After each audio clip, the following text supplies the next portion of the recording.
Hitler అంటే రేవంత్ రెడ్డికి స్ఫూర్తి కాదు. అసలు రేవంత్ రెడ్డి హిట్లర్ అని చెప్పేసి టీఆర్ఎస్ పార్టీ నేతలు మాట్లాడుతున్నారు. ఇది కాంగ్రెస్ పార్టీ.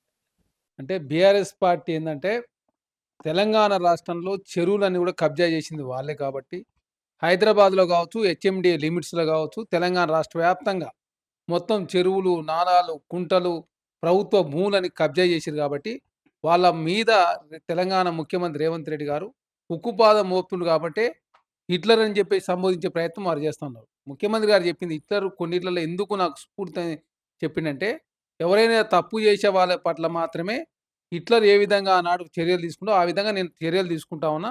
దాని ద్వారానే హైడ్రాని తీసుకొచ్చి హైదరాబాద్‌లో తెలంగాణ రాష్ట్రంలో పార్కులు, లేక్సు, చెరువులు, కుంటలు, నాలాలను కాపాడే ప్రయత్నం, ప్రకృతిని కాపాడే ప్రయత్నం చేస్తున్నారని చెప్పేసి చాలా స్పష్టంగా ముఖ్యమంత్రి గారు మాట్లాడారు.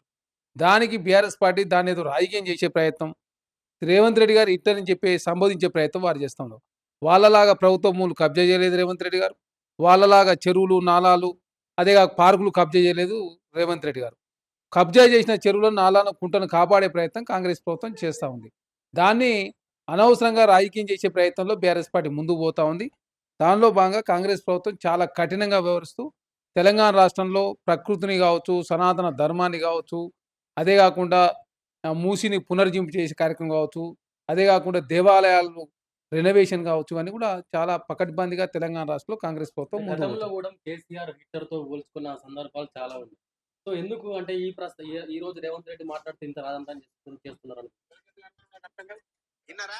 ఇంకా అదే కాదు సార్ ఆయనతో చెప్పు కంటే కూడా ఎక్కువ తెలియదు. అర్థమైందా? కేసీఆర్ సార్ ఉగ్ర నరసింహుడు కాదు, ఇప్పటి సంధి హిట్లర్.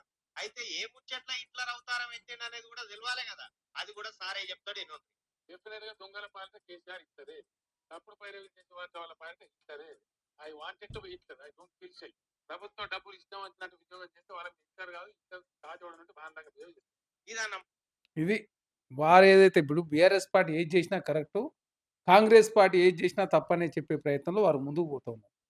బీఆర్ఎస్ పార్టీ అవినీతిని అన్ని కూడా వెలికి తీస్తా ఉన్నాడు కాబట్టే, తెలంగాణ ముఖ్యమంత్రి రేవంత్ రెడ్డి గారిని వారు హిట్లర్‌తో పోలుస్తా ఉన్నారు.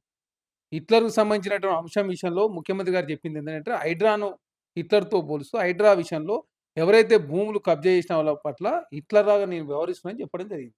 కాబట్టి ప్రభుత్వ భూములు, నాలాలను కబ్జా చేసిన వాళ్ళ పట్ల తెలంగాణ ముఖ్యమంత్రి కఠినంగా వ్యవహరిస్తా ఉన్నాడు. దాన్ని అనవసరంగా బీఆర్ఎస్ పార్టీ రాజకీయం చేసే ప్రయత్నం. తెలంగాణ రాష్ట్రంలో బీఆర్ఎస్ పార్టీ 10 సంవత్సరాల కాలంలో తెలంగాణ సంపదను దోసుకున్నారు. 70,000 కోట్ల తెలంగాణ 7,00,000 కోట్లయింది.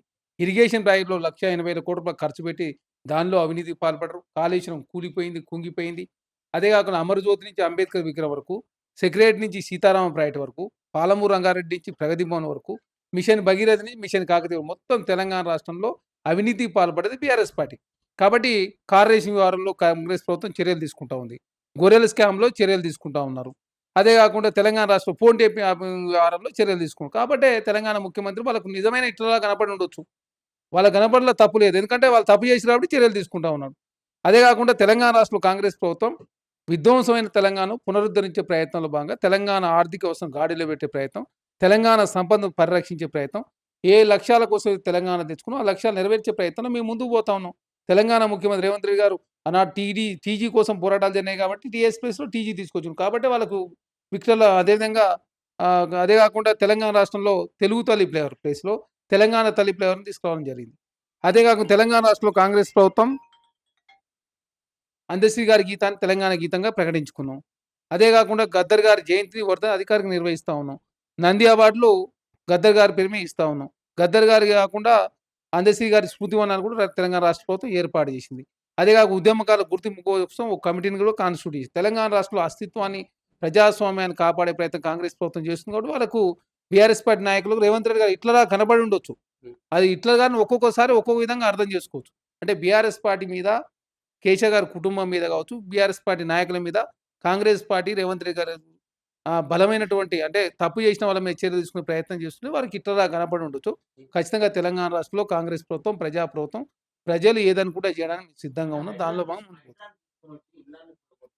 ప్రజలంతా రోడ్డు మీదకి వచ్చి ఏడుస్తుంటే రేవంత్ రెడ్డి సంతోషపడతారు. సో, ప్రపంచంలోనే అతి కిరాతకమైనటువంటి ఒక హిట్లర్ తోటి హైడ్రాను పోల్చడం ఏంటి అని చెప్పేసి అక్కడ ఉన్నటువంటి కేరళ ఉన్నటువంటి మాజీ సీఎం విజయ్ సేతు కూడా కాసేపు రేవంత్ రెడ్డి గారిని మాట్లాడబోతున్నారు. ఇప్పుడు విజయ్ గారైనా, కేశవ్ గారైనా, అయ్యా ఆర్టీసీ కార్మికులు 53 రోజులు చేశారు సార్. 53 రోజులు సమ్మె చేస్తే పడుచుకున్న పాపాన మీరు పోలే. 6 సార్లు హైకోర్టు మొట్టికాయ ఏస్తే తప్ప ఎంతమంది చనిపోయారు? 23, 31 మంది కార్మికులు చనిపోయారు. మీలాగా తెలంగాణ రాష్ట్రం ప్రజాప్రభుత్వం అట్లా ముందుకు పోతలే. మీరు ఖమ్మంలో ఏదైతే అదే భూదాన్ భూములకు సంబంధించిన భూములు రాష్ట్ర ప్రభుత్వం తీసుకున్న తర్వాత నిజమైన నిర్వాసితులు గుర్తించి అక్కడ డబుల్ బెడ్రూమ్లు ఇచ్చింది రాష్ట్ర ప్రభుత్వం. అదే కాక తెలంగాణ రాష్ట్రంలో మీరు చూస్తే డబుల్ బెడ్రూమ్ మూసి మీద ఎవరైతే గర్భంలో ఉన్నటువంటి వాళ్ళ ఇల్లు కోల్పోతే వాళ్ళందరికీ డబుల్ బెడ్రూమ్లు ఇస్తా ఉంది. తెలంగాణ రాష్ట్ర వ్యాప్తంగా గుడిసెలు లేని తెలంగాణ చూడాలనే లక్ష్యంతో తెలంగాణ రాష్ట్రంలో ఫస్ట్ గుడిసెలు ఉన్న వాళ్ళకి ఇందిరా మిల్లు ఇచ్చే ప్రయత్నం జరుగుతూ ఉంది. మీరు డబుల్ బెడ్రూమ్లు ఇవ్వలేదు. అదే కాకుండా డబుల్ బెడ్రూమ్లు ఇస్తానని చెప్పి తెలంగాణ రాష్ట్రంలో సబ్బండ వర్గాలను మోసం చేసింది మీరు. జర్నలిస్టులకు జాగాలు ఇచ్చే ప్రయత్నం కాంగ్రెస్ ప్రభుత్వం చేస్తుంటే ఫోర్ సీట్లు కాదు వేరే కాడే అని చెప్పేసి కేటీఆర్ గారు, హరీష్ గారు తెలంగాణ సమాజాన్ని తప్పుదారి పట్టించే ప్రయత్నం. కాబట్టి కాంగ్రెస్ ప్రభుత్వం తెలంగాణ రాష్ట్రంలో ఇచ్చిన ప్రతి హామీని అదే కాకుండా ఉన్న ప్రతి సమస్య పరిష్కరించే ప్రయత్నంలో ముందుకు పోతాం. అంటే హిట్లర్‌ను రేవంత్ రెడ్డి గారిని హిట్లర్‌తో పోల్చే బదులు తాలిబాన్‌లతోని పోల్చాలని చెప్పేసి కల్వకుంట్ల కవిత మాట్లాడింది. ఇక కల్వకుంట్ల కవిత గారైనా బీఆర్ఎస్ పార్టీ అయినా వాళ్ళకు తెలంగాణ రాష్ట్రంలో పవర్ పోయిన తర్వాత తాలిబాన్లని కాంగ్రెస్ ప్రభుత్వాన్ని హిట్లర్ అయిన ఒకరు, ఇక భారతీయ జనతా పార్టీ కాంగ్రెస్ పార్టీకి వేస్తే పాకిస్తాన్ కోటేసినట్టు అని చెప్పేసి ఒకరు. అంటే పవర్ పోయిన తర్వాత అన్ని గుర్తొస్తాయి. మీరు తాలిబాన్ల పాలన కొనసాగించారు కాబట్టి ప్రగతి భవన్లోకి గద్దనకు 3 గంటల పాటు బయట కూర్చోబెట్టి ఎండలో కూర్చోబెట్టారు మీరు. మేము గద్దనన్న ఎండలో కూర్చోబెట్టామా? గద్దనన్న చనిపోతే వారి పేరు మీద వర్ధంతులు జయంతి అధికారం నిర్వహిస్తూ వారి పేరు మీద నంది అవార్డులు ఇస్తుంది కాంగ్రెస్ ప్రభుత్వం. అందశ్రీ గారి అదేవిధంగా చనిపోతే వారి కుటుంబానికి సంబంధించి ఇంట్లో ఉద్యోగం ఇస్తూ అదే ఆ 1,00,00,000 నజరానా ఇస్తూ 500 గజాల జాగా ఇస్తూ వారి గీతాన్ని తెలంగాణ గీతం ప్రకటించుకొని స్మృతివనాన్ని ఏర్పాటు చేసుకున్నాం. మీరు తాలిబాన్లా, మీరు ఇట్లరా, తెలంగాణ రాష్ట్రంలో కాంగ్రెస్ ప్రభుత్వం ఇట్లరా, తెలంగాణ సమాజంకి అర్థమవుతుంది కదా. అదే కాకుండా ప్రజాపాలన చేస్తూ తెలంగాణ రాష్ట్రంలో మీరు చూస్తున్నారు ప్రగతి భవన్ ప్లేస్లో ప్రజాభవన్ ఏర్పాటు చేసుకొని ప్రజావాణి జరుగుతుంది. ఆనాడు ఇందిరాపార్క్ దగ్గర ధర్నా చేసుకునే అవకాశం ఇవ్వలే కదా మీరు. ఇవ్వలేదంటే మీరు తాలిబాన్లా, కాంగ్రెస్ పార్టీ తాలిబాన్లా చెప్పాల్సిన అవసరం ఉంది కదా. కల్వకుంట్ల కవిత గారు 9 సంవత్సరాల కాలం పాటు బీఆర్ఎస్ పార్టీలో ఎంజాయ్ చేసి ఇప్పుడు నేను బీఆర్ఎస్ పార్టీ చేసిన తప్పులకు నేను కారణం కాదు, కాంగ్రెస్ పార్టీ తాలిబాన్లతో పోలిస్తే ఎట్లా? మీ ప్రచారం కోసం, మీ మీడియా ఆర్భాటం కోసం బీఆర్ఎస్ పార్టీ తాలిబాన్లతో పోలుస్తారు, హిట్లర్తో పోలుస్తారు. హిట్లరు కొన్ని అంశాల విషయంలో హిట్లర్లాగా గౌరవిస్తున్నాను నేను, కొన్ని అంశాల విషయంలో హిట్లర్ నాకు స్ఫూర్తి అని చెప్పేసి తెలంగాణ ముఖ్యమంత్రి రేవంత్ రెడ్డి గారు మాట్లాడారు. అదే గతంలో కేసీఆర్ గారు కూడా అట్లాంటి వ్యాఖ్యలే చేసింది కదా. మరి ఆ కేసీఆర్ గారు ఆనాడు హిట్లర్ అయితే తెలంగాణ ముఖ్యమంత్రి కూడా హిట్లర్ అనుకోరా? ఏమైతే అంటే బీఆర్ఎస్ పార్టీ ఏది చేసినా కరెక్టు, కాంగ్రెస్ పార్టీ ఏది మాట్లాడినా తప్పనే ప్రయత్నం వారు చేస్తూ ఉన్నారు. ఖచ్చితంగా ప్రజాప్రభుత్వంలో తనామన అనే భేదం లేదు. ఖచ్చితంగా చట్టం ప్రకారం చర్యలు తీసుకుంటూ ప్రకృతిని కాపాడే ప్రయత్నం, తెలంగాణ సంపదను కాపాడే ప్రయత్నంలో ముందుకు పోతుంది. ప్రజాస్వామ్యాన్ని కాపాడే ప్రయత్నం కాంగ్రెస్ ప్రభుత్వం చేస్తుంది కాబట్టి వాళ్ళకు బీఆర్ఎస్ పార్టీ నాయకులకు రేవంత్ రెడ్డి గారు ఇట్లా కనబడి ఉండొచ్చు. అది ఇట్లా గారిని ఒక్కొక్కసారి ఒక్కొక్క విధంగా అర్థం చేసుకోవచ్చు. అంటే బీఆర్ఎస్ పార్టీ మీద, కేసీఆర్ గారి కుటుంబం మీద కావచ్చు, బీఆర్ఎస్ పార్టీ నాయకుల మీద కాంగ్రెస్ పార్టీ రేవంత్ రెడ్డి గారు బలమైనటువంటి అంటే తప్పు చేసిన వాళ్ళ మీద చర్యలు తీసుకునే ప్రయత్నం చేస్తుంటే వారికి ఇట్లా కనపడి ఉండొచ్చు. ఖచ్చితంగా తెలంగాణ రాష్ట్రంలో కాంగ్రెస్ ప్రభుత్వం, ప్రజాప్రభుత్వం, ప్రజలు ఏదనుకుంటే చేయడానికి సిద్ధంగా ఉన్నాం. దానిలో భాగం ముందుకు పోతాం. ప్రజలంతా రోడ్డు మీదకి వచ్చి ఏడుస్తుంటే రేవంత్ రెడ్డి సంతోషపడతారు. సో ప్రపంచంలోనే అతి కిరాతకమైనటువంటి ఒక హిట్లర్ తోటి హైడ్రన్ అని చెప్పేసి అక్కడ ఉన్నటువంటి కేరళ ఉన్నటువంటి మాజీ సీఎం విజయ్ సేతుపతి కాన్స్టిట్యూన్సీలో రేవంత్ రెడ్డి గారు. ఇప్పుడు విజయ్ గారైనా, కేశవ్ గారైనా అయ్యా ఆర్టీసీ కార్మికులు 53 రోజులు చేసే సార్, 53 రోజులు సమ్మె చేస్తే పడుచుకున్న పాపాన మీరు పోలే. 6 సార్లు హైకోర్టు మొట్టికాయ వేస్తే తప్ప ఎంతమంది చనిపోయి 23, 31 మంది కార్మికులు చనిపోయారు. మీలాగా తెలంగాణ రాష్ట్రం ప్రజాప్రభుత్వం అట్లా ముందుకు పోతలే. మీరు ఖమ్మంలో ఏదైతే అదే